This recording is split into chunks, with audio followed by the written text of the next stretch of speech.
दुनिया का भविष्य किस दिशा में जा रहा है? एक ओर अमेरिका और यूरोप, जिनका दबदबा दशकों से कायम है, और दूसरी ओर एक नया उभरता संगठन जो पूरी दुनिया का समीकरण बदल सकता है। हम बात कर रहे हैं ब्रिक्स की, एक ऐसा संगठन जो आज से सिर्फ एक दशक पहले अस्तित्व में आया, लेकिन अब पूरी दुनिया की राजनीति और अर्थव्यवस्था का चेहरा बदलने के लिए तैयार है। लेकिन क्या ब्रिक्स वाकई पश्चिमी शक्तियों को चुनौती दे पाएगा? और भारत की भूमिका इसमें कितनी महत्वपूर्ण है?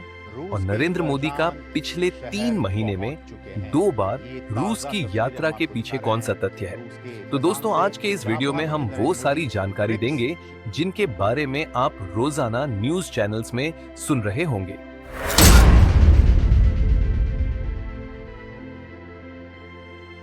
जब 2008 का आर्थिक संकट आया, पूरी दुनिया आर्थिक मंदी से जूझ रही थी।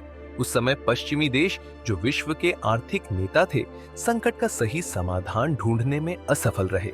ऐसे समय में उभरती अर्थव्यवस्थाएं ब्राजील, रूस, भारत और चीन ने महसूस किया कि उनके पास एक अलग रास्ता अपनाने का मौका है। 2009 में ब्रिक्स का पहला शिखर सम्मेलन रूस में हुआ, जिसमें इन 4 देशों ने मिलकर अपनी आर्थिक ताकत को दुनिया के सामने पेश किया, और 2010 में दक्षिण अफ्रीका को शामिल कर इसे ब्रिक्स का नाम दिया गया। साउथ अफ्रीका को जोड़ा गया ताकि हर महाद्वीप का प्रतिनिधित्व हो, और संगठन का नाम भी ब्रिक्स ज्यादा अच्छा सुनाई देता है। BRICS से तो थोड़ा अजीब लगता है ना। पिछले एक दशक में ब्रिक्स का आर्थिक योगदान लगातार बढ़ता गया है। आज ब्रिक्स G7 से भी बड़ा संगठन है, जिसका GDP वैश्विक कुल का 35.6% है। लेकिन सिर्फ आर्थिक शक्ति ही नहीं, ब्रिक्स आज राजनीतिक संतुलन का प्रतीक भी बन चुका है। अब बात करें भारत की। ब्रिक्स की इस बढ़ती ताकत में भारत का रोल बेहद महत्वपूर्ण है। भारत, जो अब दुनिया की 5वीं सबसे बड़ी अर्थव्यवस्था है, ने ब्रिक्स में अपनी जगह को और मजबूत किया है। और इस बार के कजान शिखर सम्मेलन में 4 नए देशों को ब्रिक्स में शामिल करने में भारत की अहम भूमिका रही है। ईरान, इथियोपिया, मिस्र और UAE जैसे देशों का जुड़ना ब्रिक्स को और शक्तिशाली बनाएगा। भारत ने इस बार सुनिश्चित किया कि ब्रिक्स में नए सदस्य देशों का चयन लोकतांत्रिक ढांचे और समावेशी विकास के सिद्धांतों पर आधारित हो। भारत ने अपने संतुलित कूटनीतिक कौशल से चीन के प्रभाव को सीमित रखते हुए संगठन को और मजबूत किया। रत और चीन की खींचतान को देखकर ऐसा लगता है जैसे 2 पड़ोसी एक दूसरे की बाउंड्री पर हमेशा झगड़ते रहते हों, लेकिन फिर भी मिलकर एक नई दीवार खड़ी कर रहे हों। ब्रिक्स के विस्तार से ये साफ हो गया है कि भारत का नेतृत्व वैश्विक मंच पर अब पहले से कहीं ज्यादा महत्वपूर्ण हो गया है।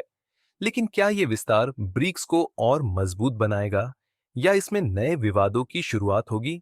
ये सवाल अभी भी बना हुआ है। अब सवाल ये उठता है कि ब्रिक्स का भविष्य कैसा होगा?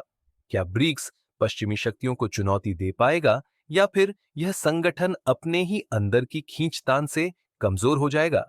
ब्रिक्स का असली इरादा पश्चिमी वित्तीय संस्थानों जैसे IMF और वर्ल्ड बैंक के एकाधिकार को चुनौती देना है। इसके लिए न्यू डेवलपमेंट बैंक और अन्य वित्तीय योजनाओं का प्रस्ताव दिया गया है, ताकि सदस्य देशों को आर्थिक सहयोग मिल सके। सोचिए, अगर ब्रिक्स अपने बैंकिंग और मुद्रा प्रणाली को स्वतंत्र बना ले, तो क्या अमेरिका के डॉलर का प्रभाव कम हो सकता है? इसके अलावा ब्रिक्स में डिजिटल अर्थव्यवस्था, टेक्नोलॉजी और साइबर सुरक्षा पर भी जोर दिया जा रहा है। भारत के पास दुनिया को दिखाने के लिए बहुत कुछ है, चाहे वो IT सेक्टर हो, फार्मा हो, या फिर अंतरिक्ष तकनीक।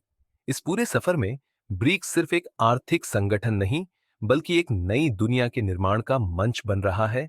भारत के लिए यह मौका है कि वो अपनी शक्ति और नेतृत्व का प्रदर्शन करे और विश्व में अपनी जगह को और मजबूत बनाए।